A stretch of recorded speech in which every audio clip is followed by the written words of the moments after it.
What up, dog? Welcome back to the Beat Factory 313 War Stories podcast, and I'm your host, Juice, and we got an exclusive one here with us today. Let them know who we got today. Thanks, that's the middle.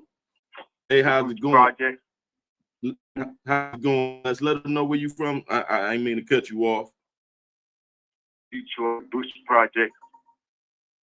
Okay. Born and raised. Okay. So let them know who you are. You know what I'm saying? What you was known for. Well, it really did begin to I say early '80s, you know, and I didn't come known until it popped up at Broadway. What they call it? Broadway. Yeah, Funky Broadway. When Demetrius Holloway got killed. Okay. Take us back to that. That was a higher murder thing. Okay. You know, I stepped to the ticket because she was kind of tight at the time. Mm-hmm. And to me it was like easy money. Right.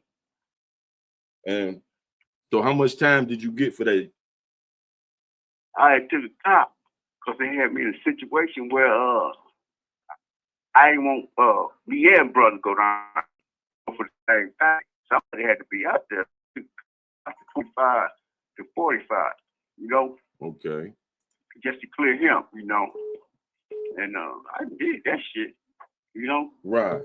Now on that. They came back, huh?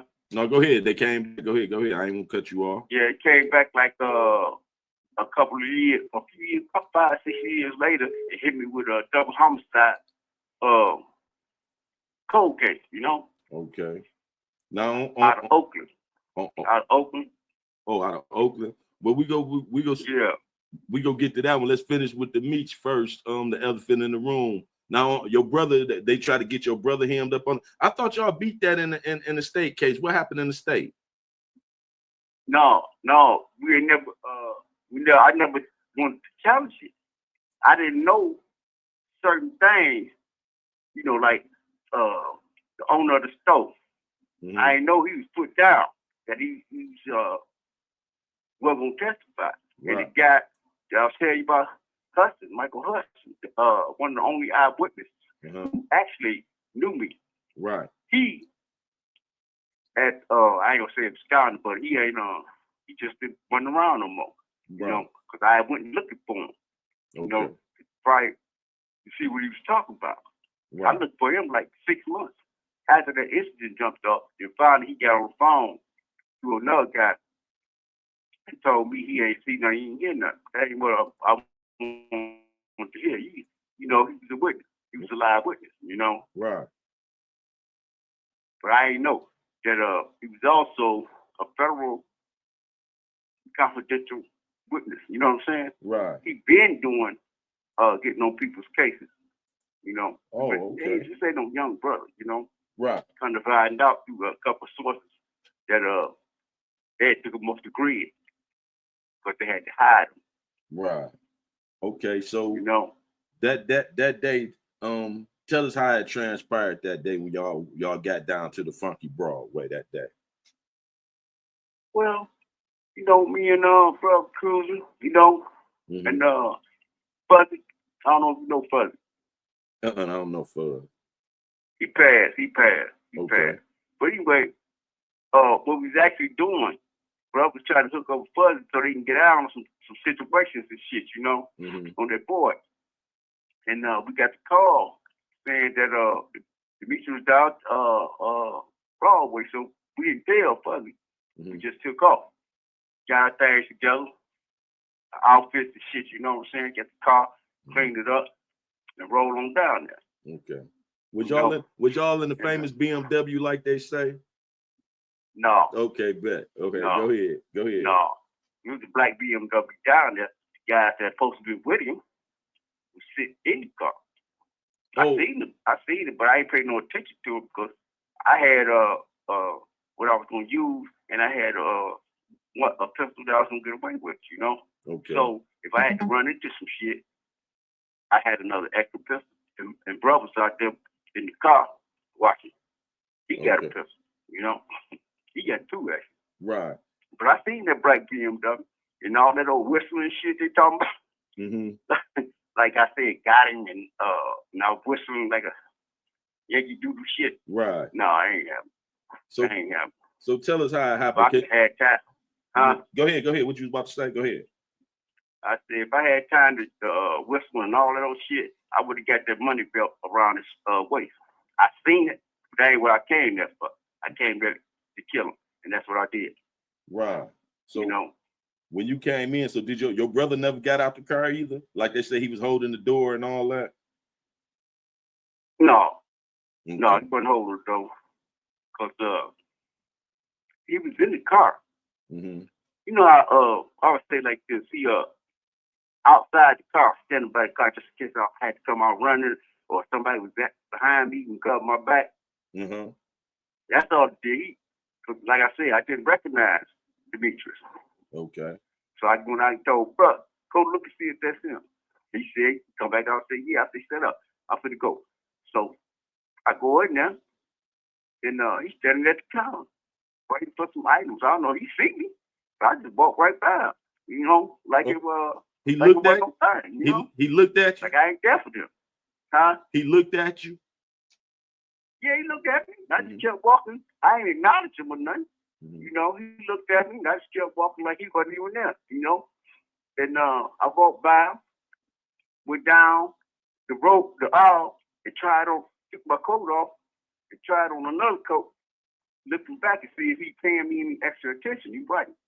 So I put my other coat back on and walked around behind him. He ain't saying nothing. I'm looking dead at him. He don't see me or nothing. You know? Right. I think that was a fucked up mistake though, you know. You know some guys coming.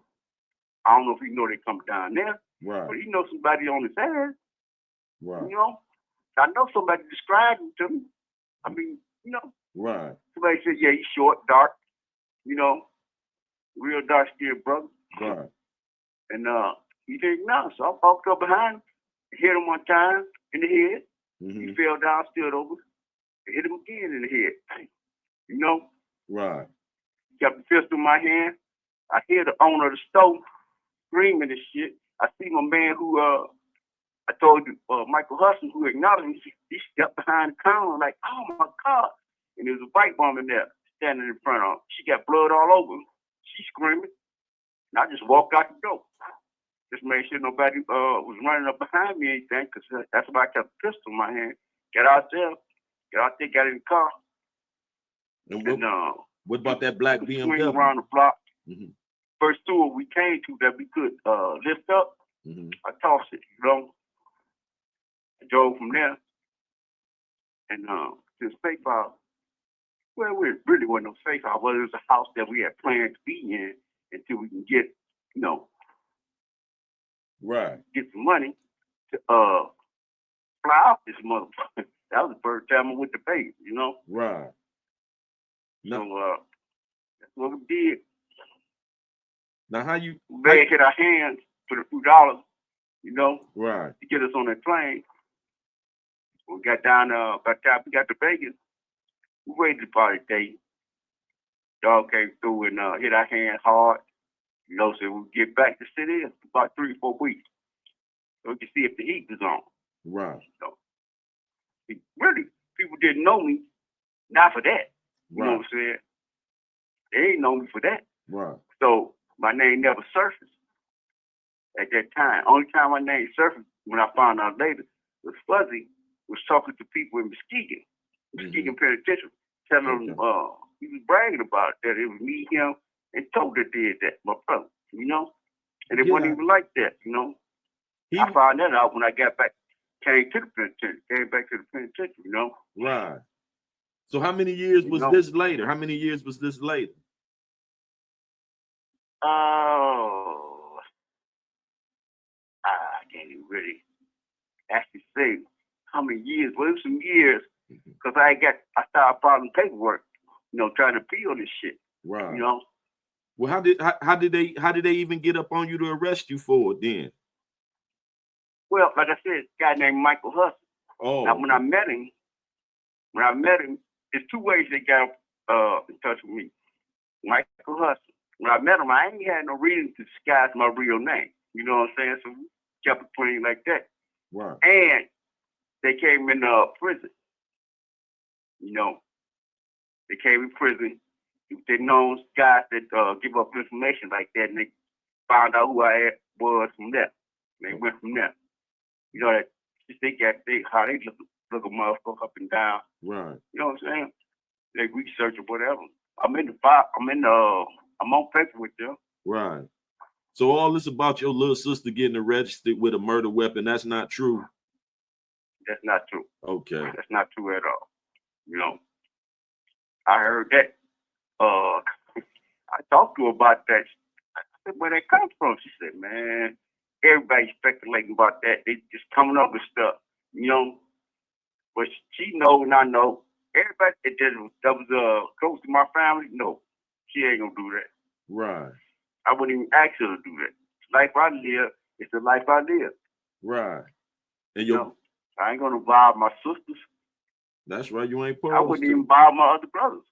Right. Now your brother that was with you passed away, right? Yeah. I'm sorry to hear that. My condolences. You feel me? Uh-huh. Okay. Now, all the stuff they was trying to say he did. You have 1 minute remaining. All the stuff they was trying to all that stuff they were trying to implicate he did. He didn't even do then, huh? He just gave you the ride. Right. Right. And what about go ahead. Go ahead. No, you go ahead. No, we was in it together from the beginning. Right. You know what I'm saying? He knew what I was down there for. We planned it.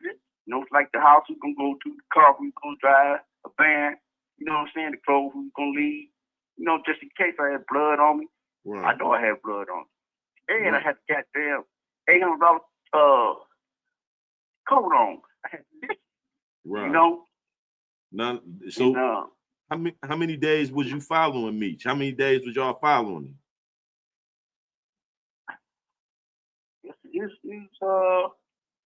I think probably a month and a half. See, I ain't had the information.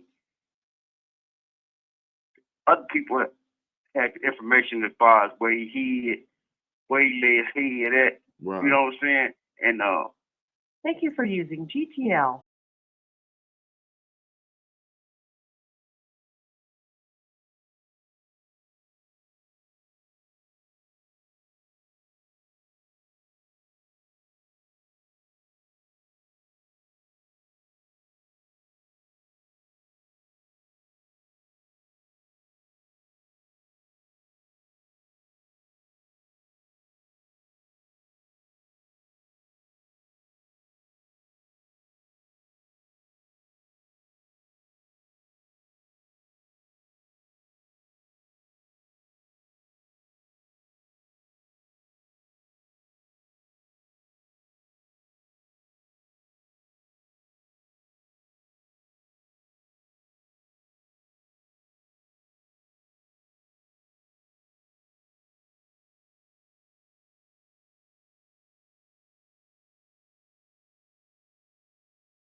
he was in not the basement but the ground floor.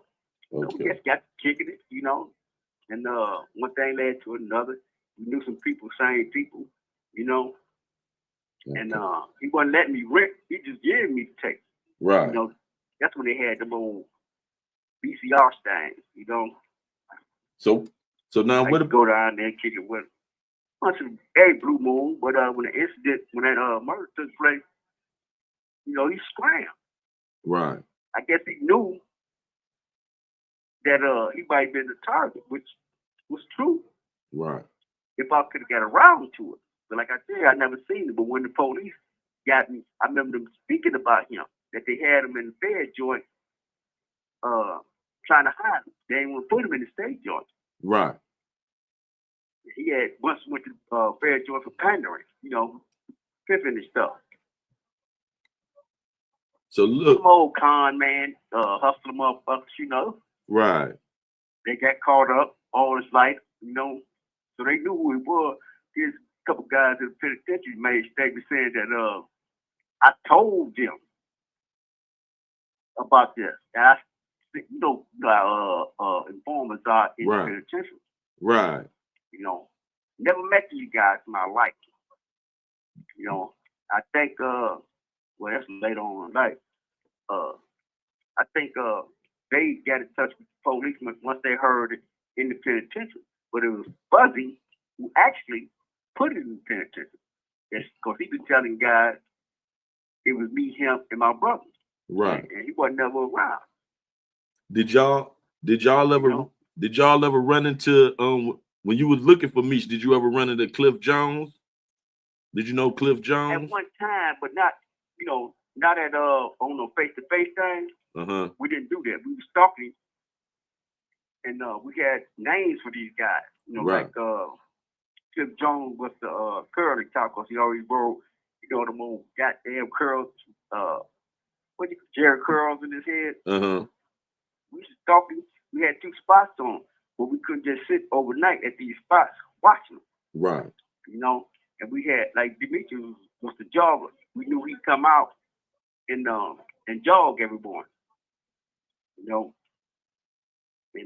that's how the call came. Yeah, the jogger downtown. Right. That's funky.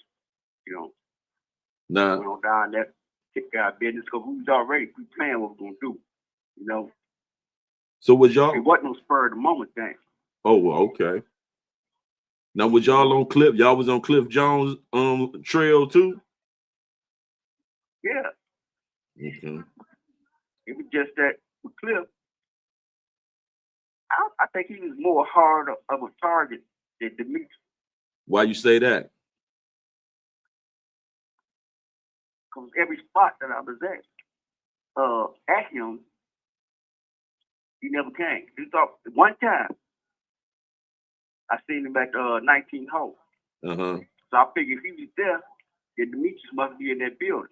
Kill 2 birds with 1 stone, but Demetrius never came out. But Cliff seen me. I didn't know he seen me until it got me in the federal detention center. We was in the hole together. And he said, "Yeah, I sent you, man. I sent you. You was with bro." He described the car. Unbeknownst to me, he had already put a call in to his people to come down. Right. But we had pulled off because it was long that the wait was too long. Right. For Demetrius to come out that building. Dang. So he was So on both of them. Say Cliff was on his job, huh? Yeah. And I didn't know how scurvy he was, how rotten he was, even though he was on top of his game as far as the thinking ability, but it was hard to get close to him. Why you think? I ain't seen him since 02. 02? Oh no, 01. 01. Why you think it was a little harder to get to him?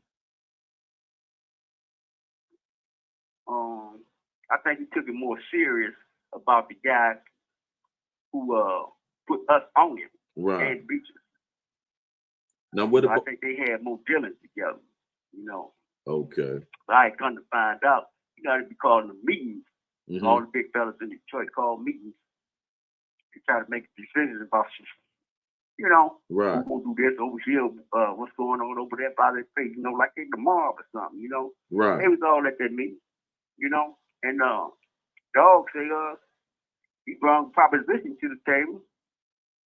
They didn't go for it, so he started knocking them off. Right. I was part of the knockoff, but I just didn't. Just a couple of them that never even entered the picture. Right. What What about? I'm trying to keep. Because see, in those situations like that, you don't know who you dealing with. You don't know if people got brothers, sisters, or got gangsters though. Right. They got to come hunt you down. You don't know if they got relatives in the penitentiary. Got to come hunt you down. What about Maserati like Rick? You ever run across Maserati Rick? Did you know Maserati? Hold on, I can't hear you. Say again? I say, did you know Maserati Rick? No. Oh, okay. I knew who he was, but we ain't never had no dealings. Matter of fact, the guy that did that, I went to his trial. Oh, okay. You know. Now I went to his trial. He's somewhere up in now. I don't know if he's downstate or upstate, but he around. He beat. You know, who you talking about? Lodrick? Huh? Who you talking about? Lodrick? Roger, yeah. He beat that though, right? Yeah. Huh? He beat that, right? No, what happened? They never charged him with it. Oh. Instead, they charged him with a murder of a girl named Charmaine Cox. Right. Okay. You know, that's the trial he was going for. And you know something that reminded me that I went in front of the grand jury, right? Mm-hmm. And I was sitting in the bullpen waiting. And there was this guy sitting next to me. You know, I ain't think nothing of it, so I looked at his wishband, and it was Roger Parker. Straight up. Straight up. I'm sitting right next to him, but I don't say nothing to him. I said, you know, they canceled the grand jury that day, pulled me up out of there. I never seen him again, you know. So why they have both of y'all in there? I don't know. That's what made me think. Why they at the same time? You know? No, they canceled me. They canceled me from going in that day. Oh, they okay. never brought me back down here. Huh? Now, what year was that? I want to say 99 or 2000. No, what about Wanda? No. What about Wanda? No. Okay. I think he was down before I got home. No, I said Wanda, Meech's wife. Oh.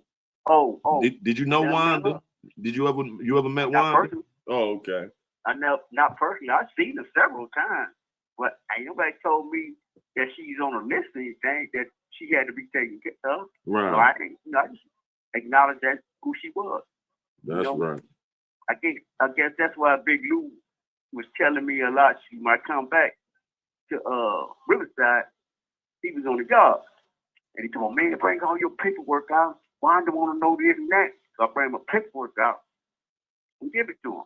You know. Mm-hmm. He said, "Wanda trying to sue them people, you know, and need me to testify." You know, my first word, well, how much I'm getting, you know? Right. But he never got back with me. Maybe because he got out. Oh, okay. Now, what about? Go ahead. No, go ahead. Say what you say. It was kind of thick, and I was getting used to. Well, I've been in this game for a while, but I was finally getting used to who to trust and who not to trust. And you don't trust no motherfucking fact. You know, because anybody can hit you in the back of the head. You know? Tell them that again. Just for some money. Yeah, just for some money. I let this one guy trick me on my pistol. You know? Let me see yours, let me see mine. And never did it again. I think I was fortunate because my brother Toe was there at the time. He had his pistol. You know? And what the guy try? What did he try on you? He ain't try shit because brother's right there. Oh, okay. In there. You know, I just wanted to see because I had never seen a Glock. You know what I'm saying? He had one. You know? Nah. The bro's right there in the same room. You know? Tell us a little bit about. Tell us about Toe. Who the oldest, you or Toe? I'm older than Toe by 2 years. Tell us a little bit about him. Toe grew up, you know, pretty boy, even though he had lost one of his eyes. Pretty boy guy, always, you know, messing with the women, smart, intelligent, you know. But he fell off when he started messing with the dog food in the penitentiary, you know. I didn't know it. So when we both got together, we made a stop one time in the hood, in the Brewsters, and he picked up one of them packs. I didn't know that he was doing it all along, you know. But it wasn't never no problem, you know. He always wanted to get the job as much as I do, get it done. So told us about that business too. Yeah. He did things I ain't even know about. I did some things he didn't know about. Right. Because once a motherfucker comes You have 1 minute remaining. and hit your hand with all $100 bills, you get that feeling. You know what I'm saying? But Right. it's not worth it. Tell them again, the streets ain't what it is. It's not worth it because the money gonna go, but your life is, So I remember sitting in the penitentiary thinking, I'm gonna get out here, man. I ain't doing nothing for less than 100,000. Right. You got to be real. You got to be real disciplined to do that. Keep your truth. If you broke, and motherfucker say, I'm gonna give you 15, I'm gonna give you 20,000, do this here, do that there, you're gonna jump on it. So one time, we did some a murder with 2 people, put them in the trunk. We sitting on them. Mm-hmm. 2 days, 2-3 days. Right. Wait for the guy that hired us to do it to up the price. 15,000 went to 25,000. Mm-hmm. Thank you for using GTL.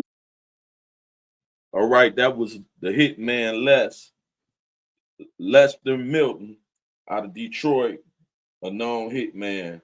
Y'all just heard from his mouth some of the things he done did. I'm here to bring true content to y'all, true crimes. This is not to upset nobody, none of that. I'm just getting the truth out there. Let him speak his truth. Shout out to the Holloway family and a condolence to them. That's a very close family. I know very well. And they wanted to hear this story. You know what I'm saying? Some of the family members I talked with wanted to know the truth and hear from the horse's mouth. I'm gonna get this out to y'all. Y'all hit that like, comment, and subscribe button. As many stories in the urban community. This is just but one. And I'm gonna get to many more for y'all. Stay tuned. The streets ain't what it is, and this to get to the youth, man. Y'all gotta wake up, man. We gotta do better. You know what I'm saying? And look out for one another. You know what I'm saying? The streets ain't what it is. Come on, hit that like, comment, and subscribe button. Shout out to the YouTube streets. We got Dog Face, Calderon. We got Boogie over there. We got Detroit Gospel, and we got Trap Talk Blue. You feel me? Shout out to all them boys. Y'all go to their podcasts and turn them up. Check their content out. They got official content. They be on point. We are the streets, man, and I'm out. This is Juice from the Beat Factory 313 War Stories Podcast, and I got some hot stuff coming out tonight too. So y'all stay tuned, and I'm out. Peace. And not even about me. You all had an opportunity to have access to the office because this is who I laid down with every night. So he made sure we didn't get it wrong in that office. And it spread and permeated across this country when I was able to tell the real world and the real experiences that when people are treated like animals and savages, then you justify how you treat them. No, every person who goes through the system is a human being, and what I'm here to tell you is that you will be treated like human beings from across this world. Talk that talk. Talk that talk. Talk that talk. On behalf of every prosecutor across this country, I apologize for the mistreatment, for the abuse, all the things that have been through. I am with you to end the mass incarceration, to fight for cash bail, to ensure that re-entry for people who have a felony conviction is over.